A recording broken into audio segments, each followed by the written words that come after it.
Biasanya orang kalau ke dukun buat nyelesain masalah mereka dengan cara instan kan, pasti mereka mikirnya. Iya. Nah sebenarnya masih banyak ternyata orang yang mikir jalan keluar tercepat itu adalah ke dukun. Padahal banyak banget efek negatif yang akan timbul kalau misalnya lo percaya dukun tuh bisa nyelesain masalah lo secara instan. Nah ini yang dilakuin sama dukun di Jawa Timur. Sebut aja nama dukun ini Yatno. Oke. Dia tuh pakai black magicnya gitu Nat, yang bikin orang tuh bisa dapetin kerjaan atau orang yang dia incer. Dia bisa juga nyelakain orang dengan cara santet. Pokoknya hal-hal apapun yang berbau mistis, si Yatno ini terkenal lah. Oke. Tapi yang beberapa warga desa sana notice, Yatno itu suka dan lebih banyak nerima dalam tanda kutip pasiennya itu cewek-cewek. Dan gak dikit juga, pasien-pasien Yatno itu cewek-cewek yang umurnya di bawah 35an tahun. Gue ceritain dikit soal Yatno ini ya. Dia ini emang udah jadi dukun tuh udah lama banget Nat. Dia sekarang umurnya 60an tahun, dan dia itu udah jadi dukun dari sekitar umur 35an tahun lah. Nah dia bisa dapat kekuatan atau black magic ini dari dia nyembah setan. Dia itu selalu ngasih sesajen atau ngelakuin apapun yang setan ini mau, biar tuh dia bisa sakti, biar dia tuh bisa jadi dukun yang ampuh dan terkenal gitulah di daerahnya. Nah salah satu cara dia dalam tanda kutip menyembah setan itu adalah dari dulu di setiap malam Jumat dia itu selalu berhubungan badan sama setan ini. Wow. Nah setannya ini tuh kayak kuntilanak gitu Nat. Cantik banget lah. Tapi lidahnya si kuntilanak ini tuh selalu ada ulernya. Oh, oke. Hal yang dia lakukan itu ternyata berbuah hasil. Tapi buruknya, dia itu jadi ketergantungan akan seks. Dia tuh ngerasa berhubungan badan sama si sosok cewek ini tuh bener-bener enak banget. Tapi karena dia cuma bisa seks di setiap malam Jumat, hari-hari lainnya kosong dong. Iya. Dia gak punya istri, ya jadi dia gak bisa ngelakuin hubungan badan seenak dan semaunya dia aja. Nah saking ediknya, akhirnya Yatno nih ngelakuin tindakan-tindakan yang bikin hasrat seksualnya tuh terluapkan lah ke pasien-pasiennya dia ini. Yang mana makanya dia selalu ngambil pasien-pasien cewek muda ini. Nah salah satu korban dari Yatno ini adalah Sarah, cewek umur 19 tahun. Wow. Sarah ini mau banget masuk ke salah satu organisasi yang dia pengenin banget, karena prospeknya tuh bakal tinggi banget kalau misalnya dia masuk organisasi ini. Terus? Dan kebetulan kan dia orang desa ya Nat. Yang aksesnya tuh pasti nggak gitu banyak kan. Nah makanya Sarah mikir ya sebisa mungkin apapun itu caranya dia harus masuk organisasi ini. Bentar, ini organisasi kampus atau gimana sih? Enggak, ini organisasi luar. Kalau misalnya lo masuk ini nih, lo tuh bakal prospeknya tinggi banget buat dapat kerjaan. Oh, oke. Buat ke luar negeri gitu lebih. Iya. Nah Sarah ini datanglah ke tempat prakteknya si Yatno. Di malam itu dia datang sama temannya berdua, namanya Vivi. Pas ditanya sama Yatno kenapa mereka berdua ke tempat Yatno, ya dia jelasin lah alasan yang tadi gue bilang sebelumnya. Di situ Yatno tuh ngasih syarat-syarat yang harus Sarah penuhin, dan syaratnya itu katanya nggak memberatkan Sarah sama sekali.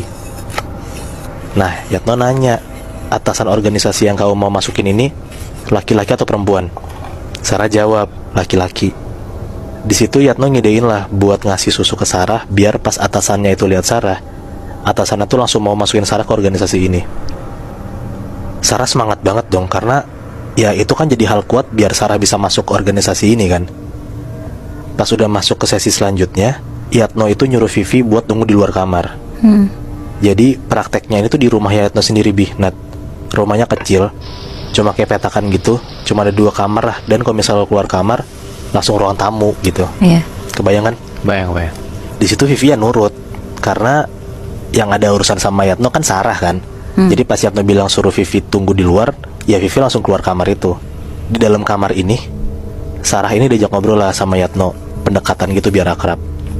Ngobrol, lama-lama Yatno ini ngasih syarat baru yang harus Sarah lakuin.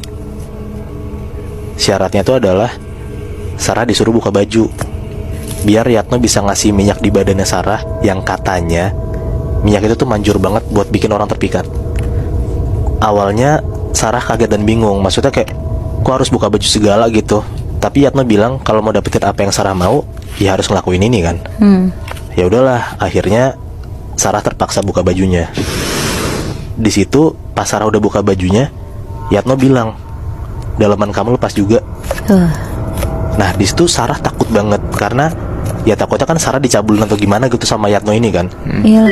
Tapi Yatno lagi-lagi bilang, enggak, ini emang bagian dari ritualnya. Saya nggak akan ngapa-ngapainin kamu. Ini yang kamu mau, saya akan kasih. Dengan berat hati, ya akhirnya Sarah ngelakuin apa yang Yatno suruh. Sarah disuruh tiduran tuh Bi. Nah, pas lagi tiduran, Yatno mulailah ngelakuin hal-hal kejinya. Dia kasih minyak ke badannya Sarah, mijit-mijit Sarah. Pokoknya di situ tuh Sarah awkward banget, tapi ya apa boleh buat kan. Dan akhirnya setelah 1 jam berlalu, Yatno ngelakuin lah tindakan asusila ini. Dia berhubungan badan sama Sarah. Di luar kamar, Vivi tuh bingung banget. Kayak, kok lama banget gitu ritualnya. Tapi ya dia nunggu aja lah, karena apa boleh buat kan, disuruh nunggu di luar. Dia gak tahu apa-apa tuh di dalam kayak gimana. Pas di dalam si Sarah lagi berhubungan badan sama Yatno, Vivi tuh dengar dari luar kalau di dalam kamar itu ada suara cewek cekikikan kenceng banget. Kayak gitu. Kayak cewek serem ketawa gitu, kebayang lo berdua? Iya. Nah, di situ tuh Vivi takut banget ada suara cewek gitu dari dalam kamar. Vivi langsung tuh ngetok-ngetok kamar Yatno, tapi nggak ada tanggapan sama sekali dari dalam. Vivi nelpon lah si Sarah, tapi ya nggak diangkat sama Sarah sama sekali. HP Sarah tuh kedengeran hidup dari luar sama Vivi, tapi yang nggak diangkat sama Sarah. Karena Vivi takut temennya kenapa-napa, dan dia juga takut karena suasana juga serem gitu. Akhirnya Vivi ngeberanin diri buat ngintip dari lubang kunci kamar itu. Vivi arahin tuh satu matanya ke lubang kunci itu, dan Vivi ngeliat lah di dalam kamar itu apa yang terjadi. Tapi di situ Vivi lihat Sarah lagi tiduran dan lagi berhubungan badan sama Yatno. Tapi di situ muka cewek itu bukan muka Sarah. Muka cewek itu tuh jadi muka cewek yang putih pucet banget, matanya merah, dan dari mulut cewek ini keluar ular gitu Bi. Oh shit. Jadi itu kuntilanak yang itu, Moy? Iya. Pas Vivi ngeliat itu, dia langsung teriak kenceng banget buat minta pertolongan dari warga-warga desa sana.